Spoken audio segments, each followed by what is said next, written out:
Good evening, everyone, and welcome to this special broadcast. I'm very happy about this one because I've got two wonderful people who are incredibly committed and passionate about the work they do. It's magazine work, and I'm hoping that some of you have had experience in magazine work and you'll be able to ask our special guests some questions. It's wonderful to just kick back on a Sunday night. Feel free to jump into the chat and share plenty of questions. And between the three of us, we can, and all of you, we can have a nice conversation. I'd like to start by acknowledging that I'm here in Sydney on Gadigal and Biddigal land of the Eora, and acknowledge elders past, present and emerging. As you can imagine, Gardening Australia magazine for all these years has been all about gardening and looking after the garden in all contexts, the small garden of our backyards, but then of course, stepping out into the bigger picture of looking after our environment. So 3 decades of the Gardening Australia magazine is a really incredible feat, because particularly in the last few years when you've seen the digital world take over, and I'll get Jenny and Phil to talk about this so that you can get a feel for what it's meant, the changes that have kicked in, and that's why I wanted to have a chat to them. The star of the show is this 30th birthday edition of the magazine, which we're going to talk about. So to kick it off, let me know where you're coming in from if you can. Oh, we've already got plenty of comments coming in. Here we go. Saffron, welcome. G'day, Ayla. Hi, Karen. Lovely to see you. Sonia Grove, Mark Wright, Sammy Wild, Kathleen White. Welcome, all of you. Great to have you here. Let us know where you're joining us from so that I can share your location. Save the Sunrise Glossies up on Gubby Gubby country. Claudia Grace is up in Brizzy. Kathleen White, welcome from Newey. I'm coming up to Newey in about 10 days for a wonderful event, but more on that later. Jarvis Bay, look at that. We're covering the coast. Oh, hang on. It's all coming in. Hang on. Look at this. Tassie, Karina, Donna Reed from the sunny coast. Hello. Oh, LinkedIn user. We've got a LinkedIn user. Sunny coast. Who else? We've got Burpee country. Hello, Aaron. Hello, Tom. Wow. Adelaide. We've got Adelaide as well.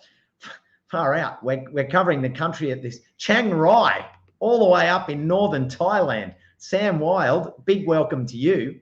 Fantastic to see everyone here. Mornington Peninsula, Port Macquarie, Darwin, Port Macquarie, Karen, Central Coast, down the Gong. Good on you. Although Clarence is a local here and he's a good bloke. Oh, what can I say, Justin? I love Clarence. Charlene from Perth. Welcome, Charlene. Tamsin from Ngunnawal country in Canberra. Oh, we've got the nation's capital, Rebecca Smarsh. All right. So big welcome to you all. And I'd like to start by bringing in our wonderful guests tonight. We have Jenny Baldwin. Jenny, big welcome. Thanks, Costa. Good. How are you going?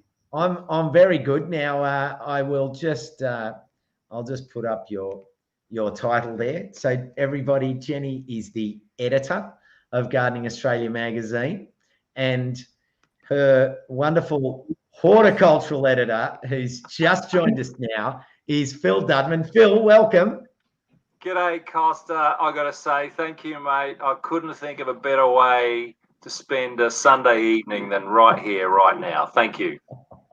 Well, look, I'm really chuffed to have all these people here from around the country, as you heard. Oh, look, we've got Bendigo, Yidinji country, Macarthur region, Frankston in Victoria. So we've got people from all around. There's nothing quite Oh, my phone. Look, there's people ringing in as well. Look, I'll just turn that one off. Hey, Karen, we got Jack Taylor come on board there. She's she was our original chief sub when we started it next. And wow. Hello, Jack. Karen has said there's nothing quite like enjoying a great magazine with a fresh cup of tea. Digital doesn't compare, never will. Karen, you're setting the tone there early. Look at Phil. He's just kicking back. He's so relaxed.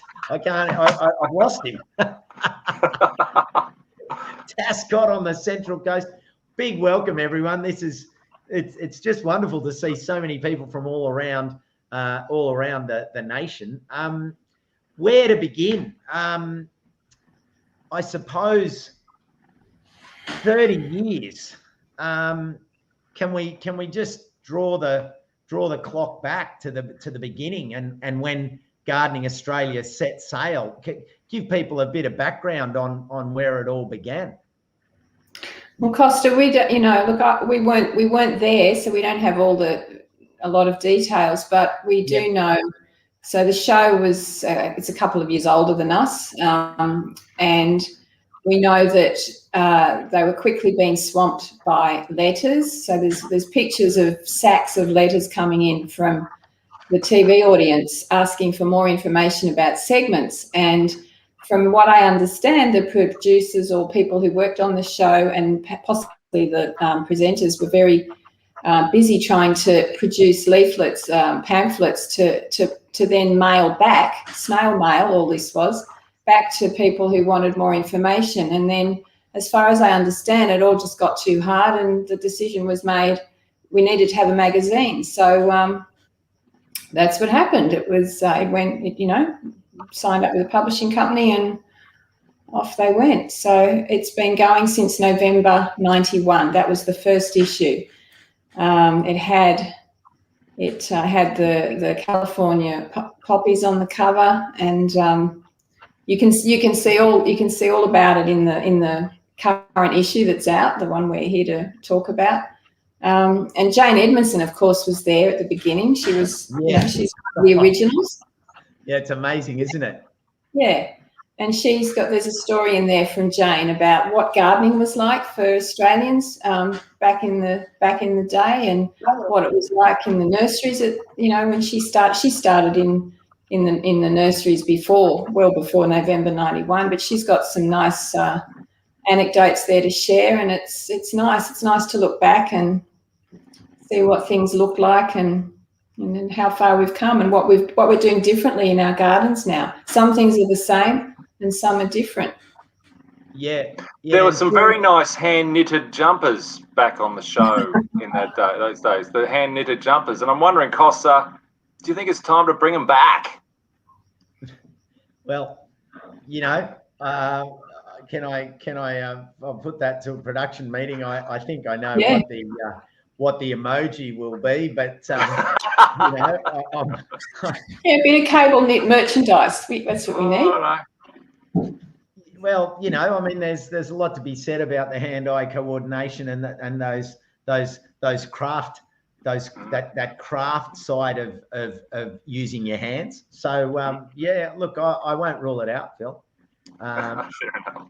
So look, the question I wanted to ask, just to sort of roll along, how's the magazine?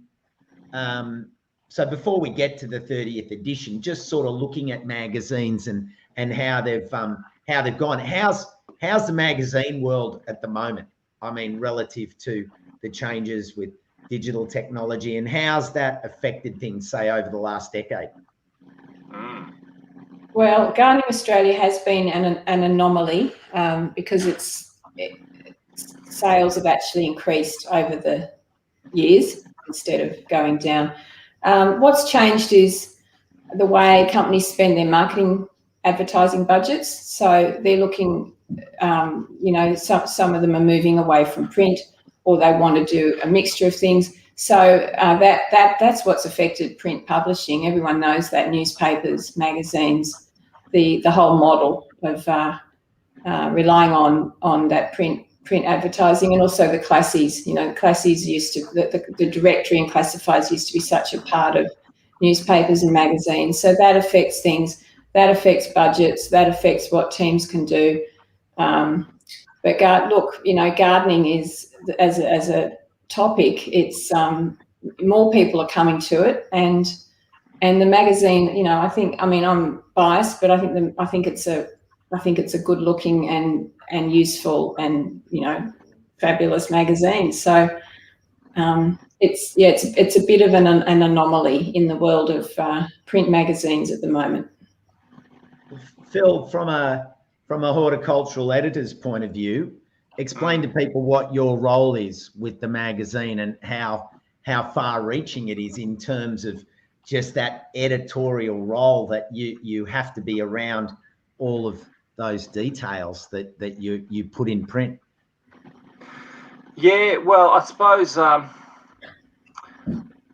worked very closely with Jenny right from the start. So if you're looking at the start, when we're just planning an issue, we're coming up with ideas to create a nice mix of stories for the magazine. So, you know, there'll be a few plant issues, there'll be some practical things to do, there's stuff to do in the patch, and we look at coming up with a really good mix of things. So we're not being repetitive.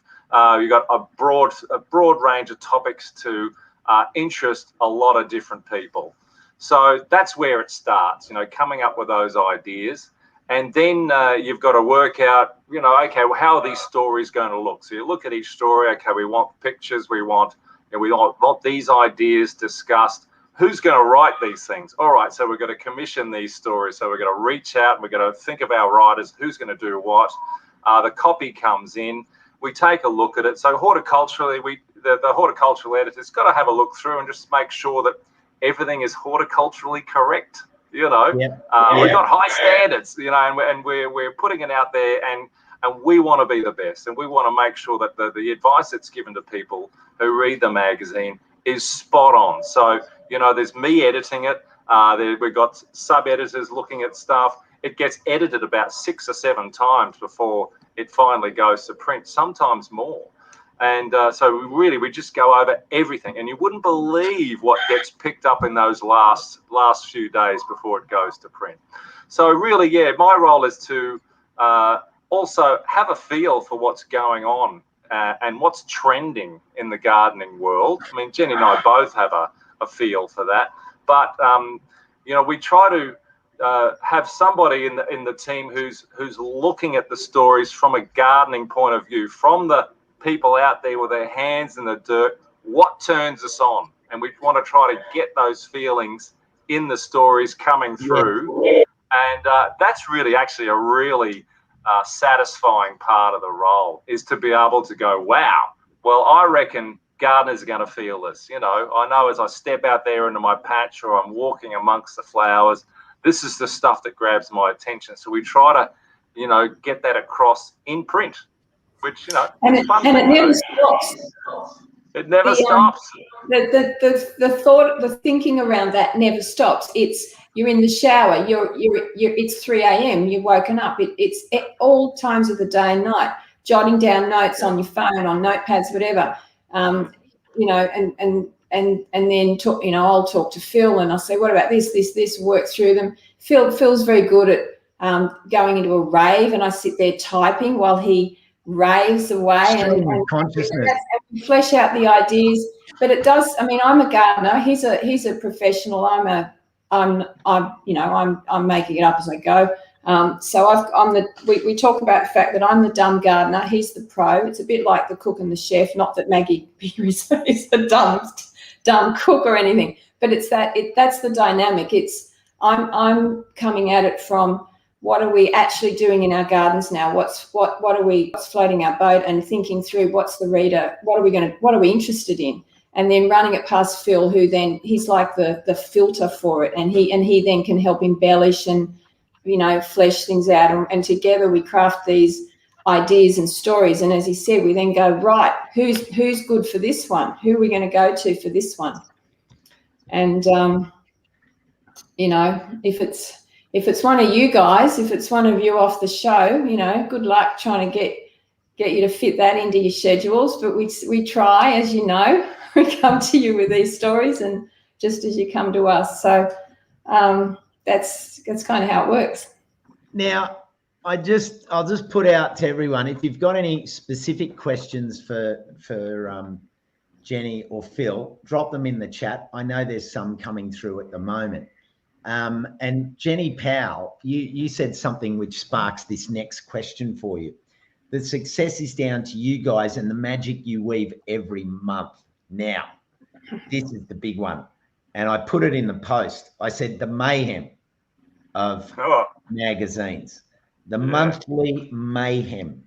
Like I know a bit about it because I know when you've told me over the years, like, you know, we're down to the wire. It's at the point where we can't change it anymore and so on. Tell me a little bit about what that's like, because I mean, you know, sooner finish and then the next one. But anyway, tell me about the monthly mayhem that most people wouldn't know about. You start, Jenny. Well, at the end, the pressure is on the chief sub and the subs, but basically pages are flying, metaphorically, sometimes physically. And people, and we're communicating in monosyllables by that time, whether we're in the office together, but, you know, in recent times, phone, email, etc. There's the shorthand comes into play. It's, you know, and then it's grunts, and then you just, you know, everyone's just trying to just stay the course. And you know, to work in magazines, you've got to have nerves of steel, and you have to be a bit of an adrenaline junkie, because it is very stressful. And you've got to enjoy the thrill of making it, you know, making it over the line. And as you said, backing up and you start the next one. So I have family size blocks of Cadbury Dairy Milk chocolate in my drawer, which I dispense to those who need it. And people, you know, do what they have to do to keep themselves going. It's just stressful, but it's fun and it's satisfying. And if you've got the kind of temperament that enjoys that and who can actually continue to address the detail and do 100 things at once, then it's a fun thing to do. What's it like for you as the editor, as the Hort editor, Phil? Like when you're working on a theme or working on something, but you're constantly under the pump in that sense. Some days it can be like, get me off this, whatever it is, you know. It feels relentless, you know, like you're saying, Costa, you finish one issue, you're on to the next one. And at the start, like you've just got through the issue, like you've edited, it's gone to print. Whoa, I can breathe. Okay, now we're starting the next one. People need feeding. You've got all the team. You've got the artist needs feeding. The subs need feeding. You've got copy coming in. It needs work. Oh my God, this one needs a lot of, okay, right, let's just go. And you do live and breathe the job. So after, you know, 5 o'clock, 6 o'clock, you're still thinking about the day, and a lot of people do that in jobs anyway. But then you have a creative idea for a story. You've got to write that down. You make a phone call. How about let's develop this idea now? So it is a creative process, which is incredibly satisfying. And Jenny and I really bounce off each other really well in that area, and it's a lot of fun. And I think, yes, it's incredibly addictive because you are creating this amazing product every month. Bang. You can't remember what you've just been through. You just pumped it out. What was in the last issue? I can't remember. What month are we in? Currently, we're working on January. And what month are we in? November. Yeah. So you never know. What should I be doing in the garden out there? So I've just been writing about summer, but it's spring. It gets so confusing. We need help.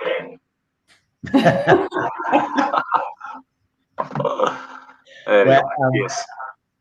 No, I think that's given a really clear explanation of that side of that relentless metronome that just keeps ticking. That no matter what happens, you have that day in the month where the magazine is closed, like it's finished. It has to be at the printer to be there in time to then get back to go out. And someone was asking, and Karen Sanchez was just saying, and such an adrenaline rush. Is there a point where you kind of just fall down after getting the mag done, and then oh, here we got Stevie here, Stevie Falcioni. Good on you, Steve. A wonderful contributor to the magazine. Welcome, Steve. Good to see you. G'day, Steve. Do you feel? Do you have a long time to sort of just go? No, in fact, Costa, it depends on your role in the magazine. If you're in my job now, I've done different jobs on the mag, but in my job now as editor, in fact, deadline week in some respects is a better week for me, and week 1 of cycle is the real tough one, because I've got to get the issue we've started on its feet, but I'm also working on the next issue. And the pressure is on, as Phil said, you've got to feed the art director, you've got to feed the subs, you've got to feed the different people to keep this, because you cannot afford for anyone to have nothing to work on. Every moment is precious. You've got to keep the tennis balls coming, bang, bang, bang. And you're planning the next issue. Yeah. You're planning the next couple of issues. Yeah. Is it addictive? Like, do you enjoy that creative, as Karen said, you know, it's an adrenaline rush, but it's also it's adrenaline mixed with the creativity and the sort of like, oh, what if, and the possibilities. Like, does that fuel you? It's because we're doing something we love. We're passionate about the topic. We're gardeners ourselves. We live and breathe it. And, you know, Phil and I have a very close working relationship. We have fantastic people on the team, really, you know, gorgeous people, talented. So, you know, it's a really good job. Yep. There's a question from Annie. What's Annie asked? Is this a career you always wanted to live? No, I wanted to write novels and screenplays. And I still will one day. What about you, Phil? Well, I started out wanting to be a rock star, but that didn't work out. But no, I've always enjoyed, well, since I've been a horticulturist, I think I started out wanting to be a designer, but then I decided I wanted to be a presenter. So, you know, I've been on radio and doing other bits and pieces. Amazing. And as a contributor to the magazine, I contributed for years, but then Jenny approached me about doing the horticultural editing role, and I thought, well, yeah, that's an interesting thing to do. So it wasn't something I'd had on my list of things to do, but I tell you what, I've learned a lot, and it's been a remarkable experience and a unique experience. You don't often get the chance to you know, go from studying horticulture and moving into making magazines, and to see what goes into it, and the talent of and the depth of talent in that world of people who create these publications is remarkable, and the professionalism, it's incredible. So it's been a real pleasure to be a part of that, and I'm incredibly proud of what our team has achieved. It's been fantastic, especially with this issue. When this came out, I finally got a copy in my hands, Costa, I got teary. I think we all got teary. It was it's an amazing. I mean, just starting from the cover. If I could just show you the cover and what's gone into it. This is the vision that Jenny had for the cover, and we started off when we were planning this issue. We wanted to ask our readers what their favourite plants were. And in came all the kind of, you know, votes from people all over the country. And, you know, the flowers that you see on this cover are the ones that were voted in. And it's been, Jenny's gone and collected the flowers. This is how DIY we are, mate. She's collected the flowers, pulled in a few other people to collect flowers, arranged them at her place, had them photographed by Brent Wilson, a beautiful job too. Rachel Henderson was there, Rachel, you know, I want to get my back tattooed like this. I have to say, Rachel Henderson, who's our art director, did the arrangement. I had managed it. We had to do it we're doing it during the COVID lockdown. I'm in a LGA of concern, so I wasn't allowed to go anywhere. Rachel was allowed to come in. The photographer was allowed to come in, and we had, you know, all the COVID safe practices. The police were notified. All that was in place. They did it at my house. We, as Phil said, we collected the flowers from our gardens, our neighbours, made new friends in our neighbourhood, standing out there staring at their garden. Everyone's masked up, going, "Hi, you know, I'm looking at your whatevers. Do you mind if I come round on Tuesday morning and cut a few?" "No worries, that's okay." Did all that, you know, collected them. Brent Wilson arrived with pieces of gum trees and stuff he'd got from his, you know, garden or whatever. And then I was out the front. Rachel had a big board that she'd scaled up, somehow worked out what the scale would be for the flowers, and, you know, and as it shrunk down onto the cover, I went out the front just to get a few more, to get some grevilleas actually from the front. And I was, you know, masked up and wearing glasses. I'm steamed up all the time. I can't see where I'm going when I've got my mask on. Tripping around the garden. One of my pavers, all my pavers are wobbly because I laid them and they're not very good. Ankle went over, twisted my ankle. So I hobble back around the back and I'm clutching these flowers, and I just drop them on the board, say to Rachel, "I've got to sit down with the ice pack." So I sit on the lounge. I'm now sidelined, and I think she just thought, "You ripper." And she just went for it. Editors on the sideline, can't interfere. She laid out the cover really quickly with the flowers. Brent Wilson was there. He's up a ladder. He's got this big heavy camera. He's leaning over. He's got his laptop on the top rung of the ladder, and he's leaning over the table. He knocked the computer, crashed to the ground 3 times, all, you know, dents. We've got studio lights up as well, and they keep falling over because it's windy. We've got flowers on a board and it's windy. So the flowers are blowing around, they're falling over, they're not staying the right way up. We've got blue tack, pebbles, trying to prop it up. You know, people only realise what we went through, Jenny. All this stuff's going on anyway.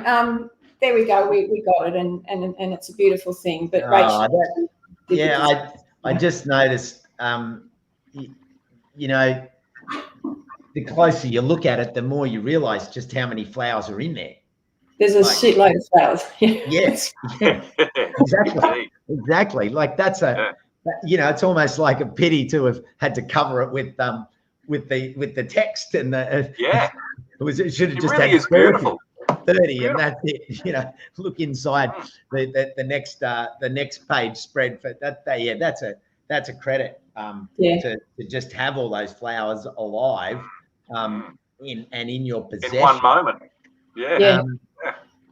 I was just following the thing. We've got the wonderful Tammy Hui here from Leaf and Obsession, who many of you may remember the story that Tammy did with us on Gardening Australia with the Kokedama.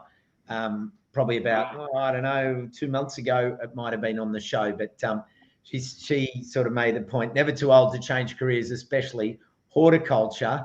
And then I'm Amy Meehan said, I'm 40 and are now going into horticulture. And who else was here? I feel the same. I'd love to be Costin's apprentice. But someone said, where was it? It rolled a bit out. They just said, you know, is 38 too old to study horticulture? And is it relatively easy to gain employment, Phil? Yeah, well, just on that, I think they say that the 2 careers where people are the happiest in their job are florists and horticulturists. You know, what's that say, Costa? We are naturally wired to be among the plants. You know, that's where we've come from. So if you're working in that world, you're in the place where us humans are meant to be, hanging out with the plants. And if you can make an income from working in that world, I think, you know, you're going to be a happy person. You can be a happy person, you know. Plants just bring you joy. They don't stop bringing you joy. And when you can nurture them and they give you so much back, wow. And when you're doing that every day, day in, day out, in your home garden, in your job, it's like you can't wait to get up and get amongst it, you know. So is it hard to get employment in horticulture? I don't know where it is with jobs at the moment, but I tell you what, I know that nurseries are going mad with they're selling so many plants. So if you're interested in the world of nursery work, as far as in being somebody who's propagating plants, or you know, in the retail sector, there's got to be work out there. If you are interested in landscaping, you know, landscapers are doing great stuff, and garden design in Australia has finally becoming a thing. You know, when I started out in horticulture, it's still a bit, oh, gee, garden designers were, okay, do we really need a garden designer? But, you know, landscape architects, it's a very respected field to work in. And we know that if you've got the services of a professional coming in and providing you with advice on how to get your layout and your plants right to suit your needs, you're going to have a fantastic garden, something that looks beautiful, that you're going to love. Arborists, you know, professional arborists who get up there in the trees and they know about tree care. Trees are so important. Now, the trees that we have in our landscapes, in our urban landscapes, are so important. We need more of them. Now more than that, we need more of them, and we know that the ones that we've got here, they need to be cared for. So there's some really important work. You know, we depend on plants. Our existence depends on plants. So if you decide you want to move into horticulture, you're playing a really important role in the future of our existence. So if you're thinking, I'm 57, I'm wondering if I should do horticulture, stop thinking about it.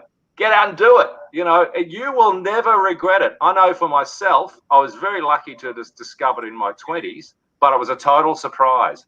But I knew that once I started studying horticulture, everything fit. Everything in my life started to work. It was like I've found my people, and I've found my world, my passion, and I couldn't get enough of it. So I say to people, yes, jump in there. But I tell you what, if you're thinking about work, get out there, try a few different things, see if you like the nursery strand, the landscaping, you know, the management of landscapes, whatever. Try them out, and then go out on your own, become self-employed, run your own show, make connections in the industry, then get out there and you'll make it work without a doubt. If you love it and you've got the right intentions, you're going to make it and you're going to be successful in that. So yes, we need more horticulturists. Come on in, join us. We're waiting. The party's here. We're having a great time. And you know, there's the comment from Spencer here. That's why I'm trying to say 5.8 hectares of remnant habitat. So when you think about horticulture, think about the fact that there's local government, state government, and federal government positions. There's land care, bush regeneration. There's field horticulturists and field biologists going out in specialized roles, collecting seed, propagating. There's commercial propagation. There's research propagation. There's commercial work. Yeah, there's garden maintenance. There's market gardening, growing organic market food. gardening, regenerative farming, regenerative agricultural practice, which is, you know, getting a lot of input. There's soils and soil science. There's biological sciences, which is all connected to horticulture as well. So don't think about it as horticulture being just a limited space. Like, plants are in everything. And whether you're designing, whether you're styling, whether you're growing, whether you're propagating, whether you're seed saving, whether you're then into threatened species and threatened species management, whether you're into pests, disease, and looking after biosecurity. I mean, that's a massive one for us looking into the next 25 years. And did I even touch on horticulture therapy and the therapeutic aspects of gardening and plants and the role that plays? That horticultural therapy, that's now a course. And then there's permaculture, there's school education. You know, I could probably do a live broadcast and talk for an hour without taking a breath about where you can go in horticulture. I'm impressed with your list, mate. You didn't repeat yourself once. That was bloody amazing. Well, I was weaving around what you'd already said, you know. So I had to.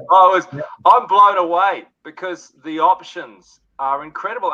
Is there any other kind of work where you've got so many incredible, important, satisfying options out there? And really, it all can start with doing a diploma in horticulture to get your start and get a look into the field before you go off into some other strand.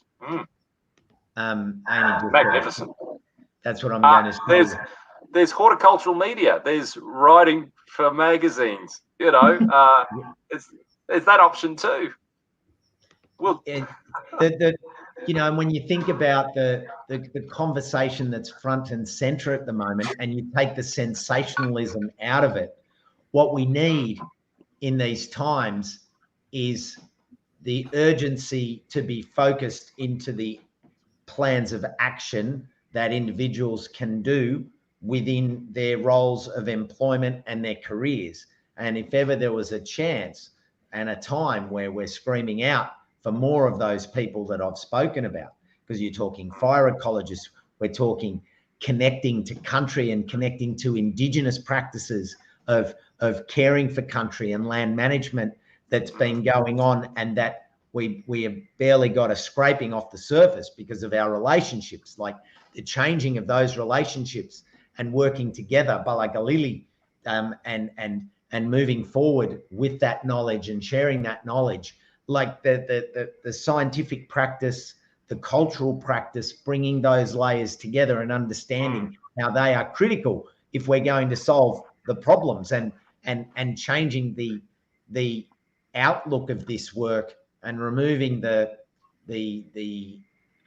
position, and it's already happening. I see it in the where I'm working, like that idea of dominating nature to the idea of nurture. We're going into a nurture. We are in a nurture period, and we need nurturing energy now more than ever before.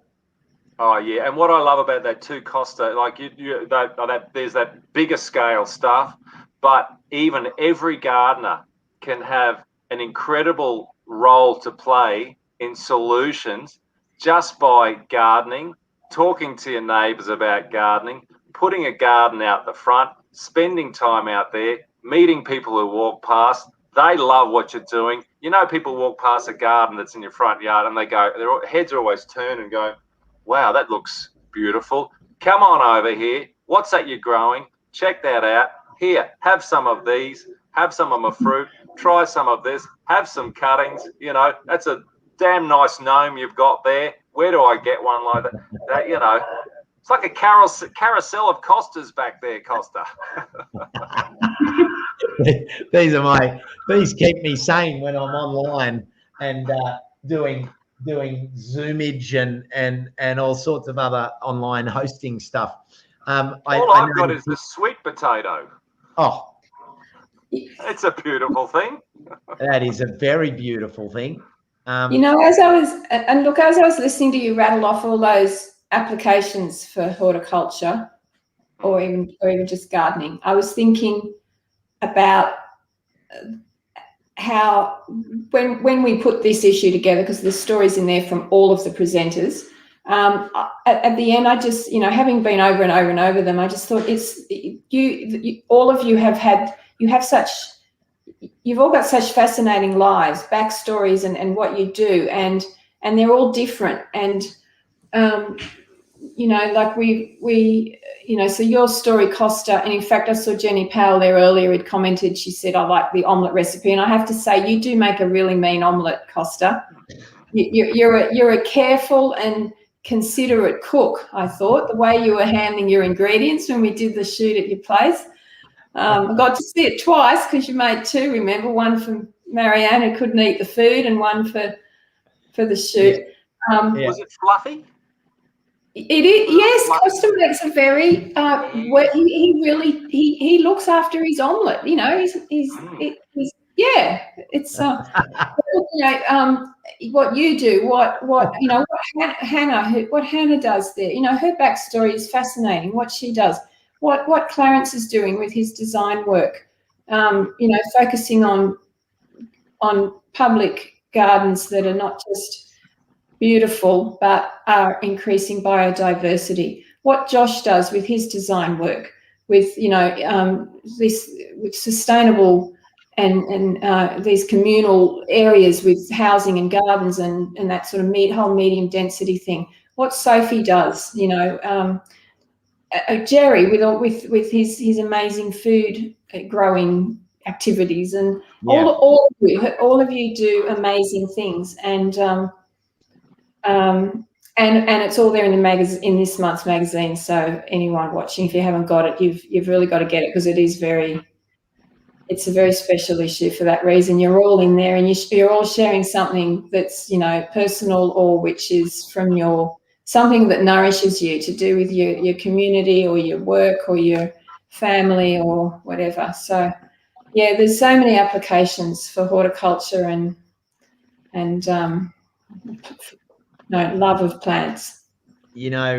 Speaking of that story, you'll see, everyone, when you read my one, that I showcase quite a few of the people in my world, my orbit, that are part of my gardening and just my life. And I had little Maxi and Alyssa, and they're about to go away because they're going to visit their there they are. They're the best. Maxi's 3, Alyssa's 5, and they live right down my street. And they're going away, and I won't see them now for a while. And I was going to see them tonight, and then I got back a bit late, and I was like, oh, I don't want to just knock at the door at 7 o'clock, because that's the wind down time. And if I knock at the door, it'll just send everything on an upward spiral and do another circuit of the aerodrome.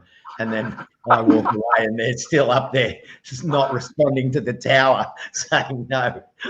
So I didn't. I just texted and said, all right, well, I'll catch you tomorrow after filming. And anyway,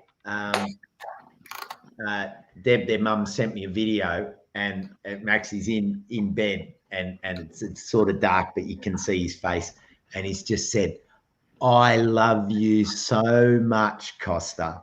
And like that, as I wrote in the story, that the garden is affecting people all the time as they go past it. And that relationship, when you see Maxi come up the street, or if he's screaming at the top of his voice and I hear him, and I go out on the balcony and peer over, and he lights up.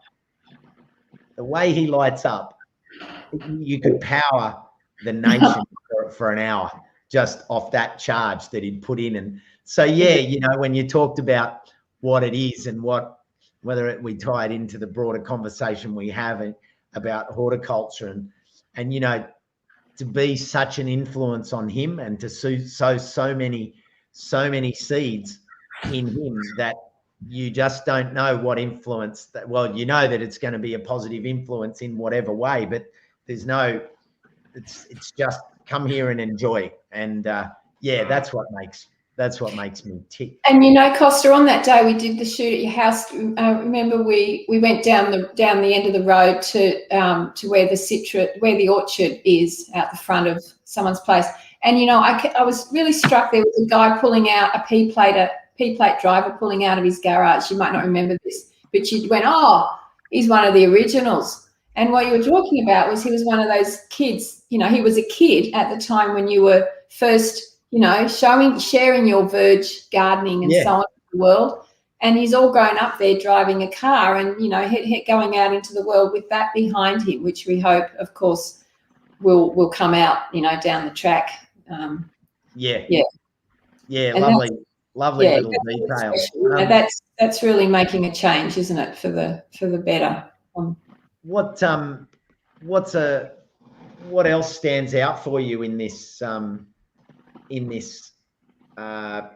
issue. Not episode, issue. Yeah, I got the wrong category. Episode is the show, issue is the magazine. I couldn't read Jackie French's story without tearing up. Each time I read it, she's a national treasure, that woman. It's such an exquisitely written story. It's poetic and lyrical, and she's talking about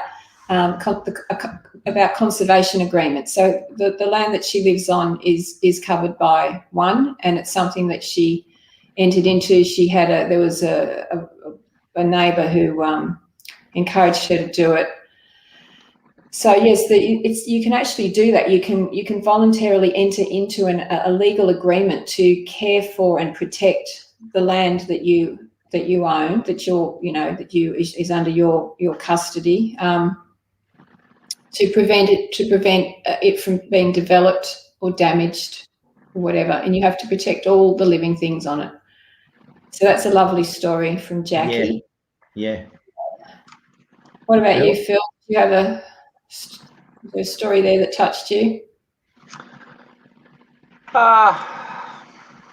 I mean, they're all fantastic. I look through, and I think every story in the issue really felt like something special to read. But I was really taken by Hannah's story and got excited about it because it was our first introduction to Hannah in the magazine. The images that we have from the photo shoot we did with her are just fantastic, and she put a lot of work into making them very special. And just to get her backstory, I thought, wow, this lady's something else.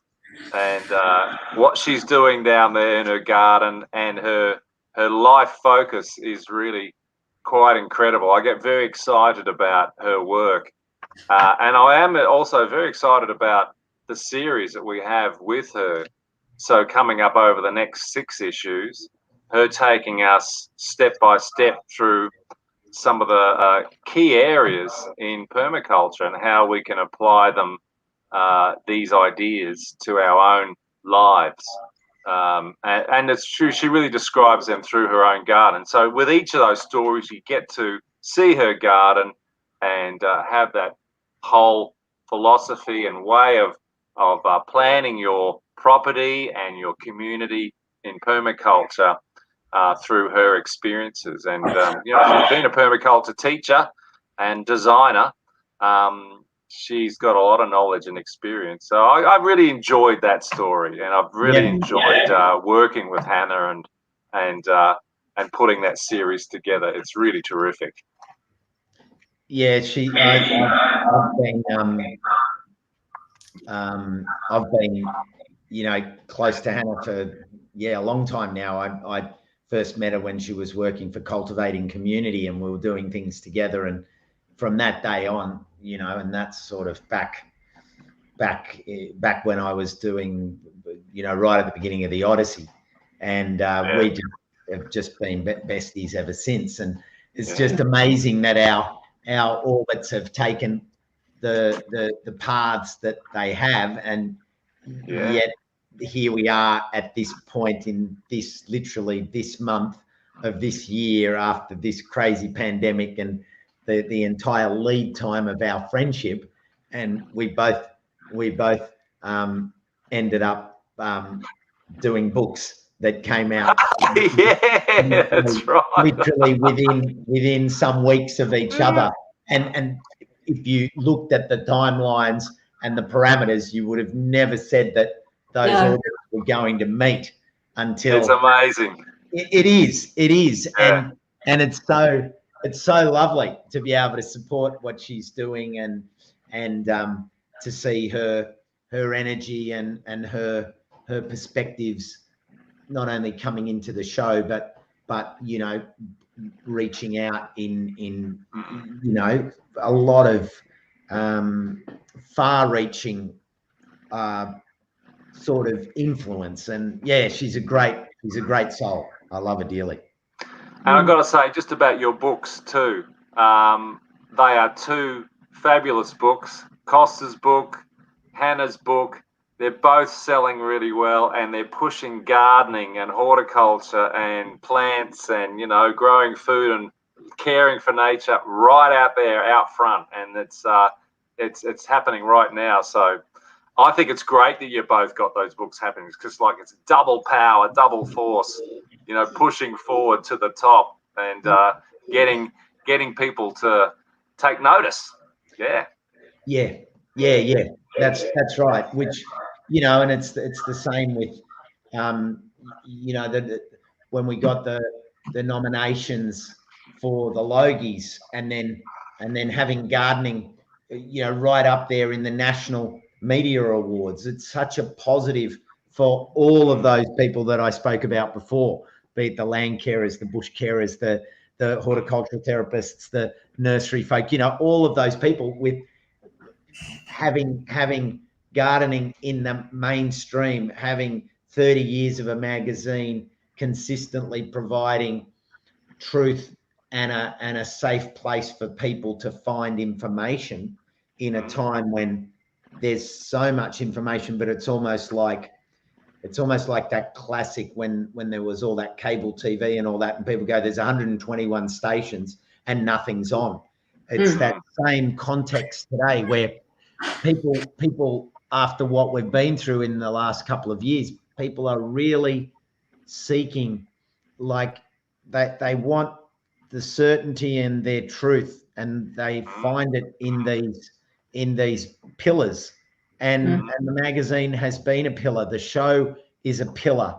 The website is a pillar. The social media platforms are pillars where people are getting, you know, gardening fed into them every day through these social feeds. So I say this to people when they sort of go, oh, well, I'm not interested in all of that social media and this, that, and the other. And I go, but we need to be feeding that information so that they're looking at that information. That you've got a generation of people that want information.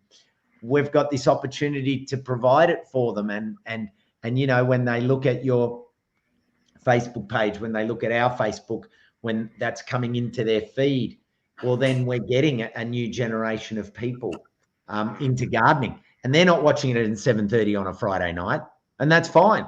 Don't worry about that. That they don't even have a television; they're watching it on their computer on a Sunday morning or late at night when they get home or whenever they want, or they're watching it on their phone. And you know, that's what information. I mean, I think that's where the real battles. They're the battlegrounds of media now, and you know, but you still need the ship, just like the magazine is your ship. That's your centerpiece of the information, and then the social side of things is where you draw people back to the ship, and that's why I did an interview with Mel, our social media producer, and just spoke to her earlier today on Insta about what she does. And you know, people see the show, but then they want the fact sheets.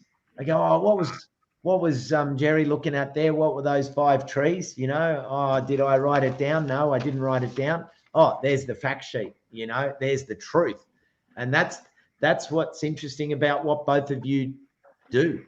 You have this really strong onus on you to deliver truth through the edit, and you know, your horticultural edit of the whole picture, and then Jenny, your overall picture of the mag and where it's what it's doing. There's a big onus on both of you. Yeah, and we take that seriously, don't we, Phil? We do. I think, you know, you like you do say, like, there's a lot of information out there. It's easy to access information, but like you say, Costa, I love that. Certainty is what we want. We want to be sure that the advice I'm getting is correct. It's relevant to the season. It's, you know, it's now. It's, I can act now on this. I know that if I plant my potato at this time, or my sweet potato, I'm going to have success. You know, it's like the timing's right, all those things. And And we also really, we make sure that it's always in a language that is friendly and welcoming, and it's there for everybody. If you're a new gardener or if you've been doing it for a while, there's something for everyone in the magazine, but it's very accessible, I think. And this particular issue is only on sale for one more week, and it's 50% bigger than usual. It's fat. Everyone's in it, and I haven't got it already. Yeah. Phil, is that the rose on the magazine that you are holding there? No, that one died, Costa. This one's actually from my garden, and it's the only rose I grow, and it's the Mr. Lincoln, and I grow it because it's got the most beautiful perfume. I love a rose that smells, and as soon as a bloom comes out, I cut it. It goes into a jar or something, and it goes into the kitchen, so it's there, so that anyone who's in the kitchen can have a good old sniff. It's a beauty. That's what I do. I'm going to share this is off this is a single stem off the Pierre de Ronsard climbing roses at the front of my place, and I had to just pick that up. It's so beautiful, Jenny. Yeah, isn't it? Look, it's so romantic, and it's the same. Weak at the knees. The smell is just so delicious. And yes, as you probably already know, the rose, of course, was the number one. It came in at number one in the voting. And, really? Yeah, but it got 3 times as many votes as the next one, Costa. It romped it in. Wow, and when, really? Yeah, and when I looked back at those first few issues of the magazine, I looked back, we've got them all, but I looked back at the first 6 months, and I noticed there was a 16-page special bonus pull-out in one of those early issues on the rose, on growing roses. So that tells you, I think, that it was highly popular. It was the popular thing then as well, and it remains so. And when we asked Tim Entwistle from the Botanic Gardens, Victoria, director of the Botanic Gardens there, to project ahead 30 years to what are we going to be doing in 30 years' time in our gardens. And, that's a hard thing to do, but he had a stab at it. And, he said, there's a lot of plants we won't be growing and some that we will, but he said, given the popularity of the rose, he suspects we're still going to be growing roses. We might have them in pots then, more in pots than in the ground, but I think it's going to remain. Shell said Blue Moon is one of her favourites. Well, one of my favourites is Blue Moon's a ripper. Our family has had a long-standing relationship with the Double Delight. That is a beautiful scented rose with that double swirl of of colour through it. It's a ripper. Now, you mentioned about that looking forward and that predicting, and Shelley Myers has said something here, which I think I'll take this as our final question, just to start to wrap things up, because we've been going now for an hour, and I think that's been fantastic. He says, I love the articles and segments on rare and unusual edible plants. I'm experimenting with Murnong and ochre in my experimental garden. And someone else asked this earlier, but I didn't ask it because it was a bit early to ask, because I wanted to keep it for the end. What's next for the GA Mag? What's the pulse? What are you thinking? What are you working on? Well, the patch pages will remain. Are you just turning? Got an omelette on the stove, Costa? No, I've got a slow cook sort of stew on, and I could smell it's been getting stronger and stronger over the hour, and I thought I should go and have a look, and it hasn't boiled. Give it a quick stir. It's beautiful. Yeah. I'm very happy. Amazing. So look, growing food, of course, it's had a huge revival. So our food growing pages will remain a really important part of the mag. We'll be introducing, we do, there's stuff in there for people who are gardening in flats and balconies and small spaces all the time. I mean, that's just a regular part of the magazine. There's always plants in there, but we'll probably do something even more specific and tailored for people who are in apartments. So it would probably be apartment gardening, you know, which is both inside and outside if you're lucky enough to have a balcony or a roof. You know, we've got this permaculture series with Hannah that we're rolling out across 7 issues. We'll probably do more specials. We want to take another look at things like orchids, some of those, you know, oldies but goodies that remain so popular. You know, getting started with orchids. What else? There's always stuff around habitat and gardening for habitat. I mean, what I like to always promote is growing plants which really give you something, you know, give you bang for your buck. So they're not just, I mean, I can't stand just a plain old, sorry if anyone's got these, but a plain old, just a leafy hedge that just sits there and it's just a leafy hedge at the front of the house. I just think of all the things you could do with that. You could be growing a bottle brush hedge, which is going to provide habitat, or it could be coffee, or it could be, you know, blueberries or something, or it could be a, you know, beautiful flowering hedge. So I like plants that really work their ass off. I like to grow things which I can bring into the house to eat or put in a vase. And I like plants which bring in pollinators and insects and birds and so on. So that's, you know, that tends to govern a little bit what we do in the mag. I don't know, Phil, what do you reckon? What are your thoughts? I think you've covered it well. I think, you know, combining a little bit of wildness with the cultivated, you know, that's what we're looking at. We're looking at great plant combos as well. You know, for people who want to create a really pleasing look and they like this plant, what will look good with it? You know, so we're looking at those kind of ideas as well. But I think you've covered it. I'm a bit excited about the future, actually, Jenny. Yeah. We've still got lots to do, haven't we? Lots of good stuff. Yeah, and I like that expression, plants that work their asses off. That's Yeah. I think write that one down. I think I can see that as a cover line. Oh, Hey, God. Costa, when you're doing the promos, can you see yourself saying that in this week's in this month's issue of Gardening Australia, plants that work their asses off? Yeah, and we're just cutting to the offices of Gardening Australia magazine to our guest presenter, Jenny Baldwin. What do you got to say, Jen? As Jill said, who wants a boring structured garden? You know, I think there's a lot of sort of machinery guzzling time spent pruning.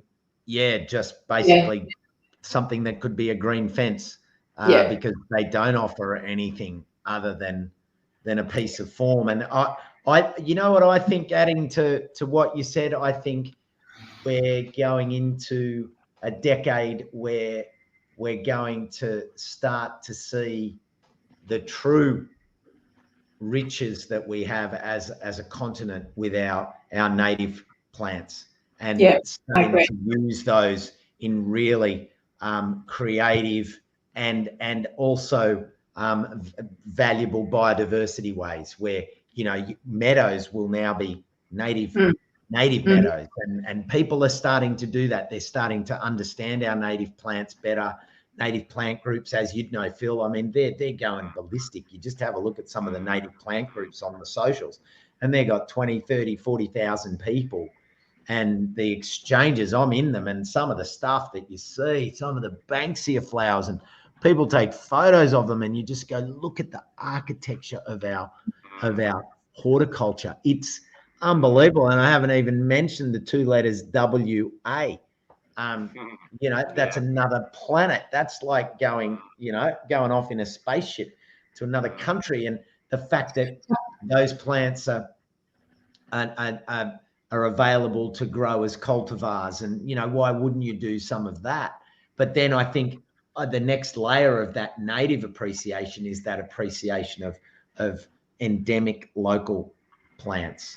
and the importance of them to the biodiversity and the ecological stability of a landscape. So yeah, I think they're two areas on top of embedded in what you were saying, what both of you were saying, that I think are like they're just exploding. You know, you see some of the stuff that some of the stories that Clarence has been doing to bring it beyond what's already an amazing suite.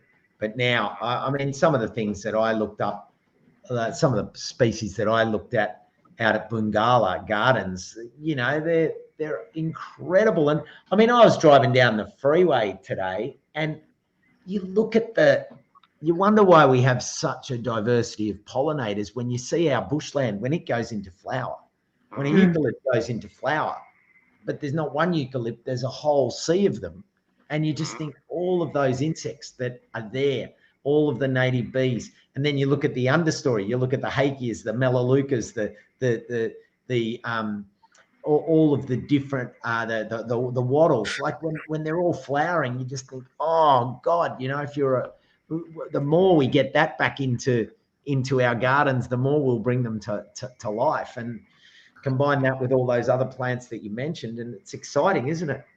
Because I like a garden that's I like a multicultural garden. So I want to see. I don't want the natives to be pulled out special. I like it all mixed in together. I know sometimes there's issues around your phosphorus sensitive plants with your others if you're doing fertilizing and stuff, but I love seeing how you can just mix them all in and how good some things look together. And I also love mixing all the food plants in with all the ornamentals. And it's, to me, I just love, I mean, Phil's seen my garden. It's pretty nuts out the front in particular. It's absolutely stuffed. Like you can't go front on through it. You've got to do a funny little sideways shuffle to get through all the business going on. But that's how I like it. I like feeling surrounded. I like the jungle, and I like food, flowers. I like it all mixed up together, along with, you know, exotic plants, native plants, a lot. So that's a good formula, I think, Jenny. Yeah, and that's Costa. I just saw too. There was a great comment from I think it was Shelley Myers. There it is. Shelley Myers. She said that Australian natives as indoor plants, untapped potential. I think, whoa, yeah, you're right. When I started studying horticulture in my 20s, the guy who was a drummer in the band I used to play with was a horticulturist, and he loved rainforest plants. And we shared a house in Brisbane, a new farm, and he used to be looking after these incredible rainforest trees in containers and growing them to, say, the size of this Dracaena here that's behind me, and bringing them indoors, and they looked amazing. And it was always about the new growth of those rainforest plants with those incredible red leaves that you see. And he was right onto it. He was ahead of his time, Shelley. So I will track him down and get his list. But yeah, like indoor plants are going off. And imagine bringing in those rainforest plants as a part of your indoor display. No one's doing it. And we're just going for all the regular stuff. We've been through all the, you know, peperomias to whatever. And yeah, bring it's those. A story. Series. Let's do a story on it. Yeah. Definitely. Yeah. Well, thanks, Jason Newport. Great comment. Thanks for me tinning my current area of research. What's this? Shelley. My training as an ecologist and working for a large nursery have led me to start experimenting at home. That's exactly it. Good on you, Shelley. Well, look, team, what a pleasure. I'm sure we could roll on for hours, but I'll just ask you both for a final comment and wrap it with you two. So who would like to make their final comment on the magazine, 30 years, everything we've talked about, whatever, pick a comment and lay it on. Well, I feel I've got no words left, but I guess I'd love to know if anyone who's watching this, if there's something you want to see in the mag, please please email us at yoursay@gardeningaustralia.com.au or get onto the Facebook or the web or whatever and let us know. So yeah, let us know what you want to see. It's your magazine. Yep. I just want to say, firstly, thank you so much, Costa, for inviting Jenny and myself on to chat with you and all the wonderful people that have joined us this evening in this chat. But I just want to say, hey, a gardener's life is a happy life, and we need everyone to come on board. So I think a part of being a gardener is not just staying in your own gardening world. It's about sharing your passion with everybody. Talk about it, wherever you go, and turn more people on to gardening, because we know it is such a great life, and it's the one we are meant to live. So if we can get more people on board, fantastic. Yeah, hands in the dirt. Yeah, absolutely. Well, on that note, team, thank you both for your time. Thanks for the passion and energy you put into such a fitting 30th anniversary edition of the magazine. And so people can I should put that, I should have had that ticker going. I got waylaid. So people can get it from where's that one that I had? Facebook. Well, you can still buy it at the shops for another week. It's on sale, supermarkets, newsagents, and if you want to subscribe, mymagazines.com.au. And that's for anyone thinking about, gift ideas. Yeah. If you've got people that are into gardening, a subscription to any magazine is a great gift, because you're then actually popping into that person's orbit once a quarter or once a month, and each time they get that delivery, it's like, oh, that was from Phil subscribed or gave me that as a Christmas gift. So think about that magazine subscriptions are not just giving a thing, they're actually giving something that educates and inspires on a monthly basis and keeps.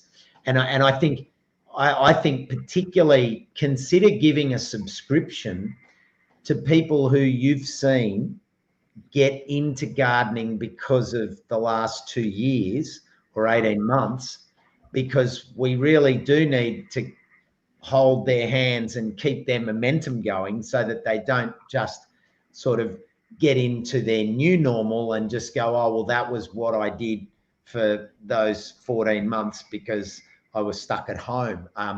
They've been hooked, but hooks early on can wriggle out. We need to get that hook right in so that it can never come out. And something as simple as a subscription it's a non-intimidating way, because you're actually reminding them every month without actually saying, what are you doing?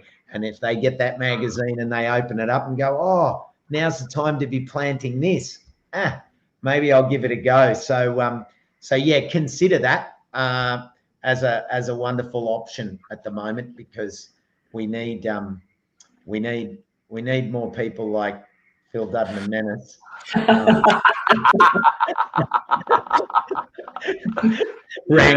Wrangling magazines, I reckon.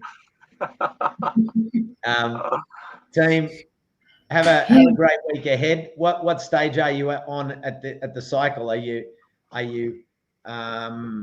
we're heading into week 2 of producing the January issue. So December December should have landed in the office, and we're on to January. So we've had Christmas, we're done. Yeah,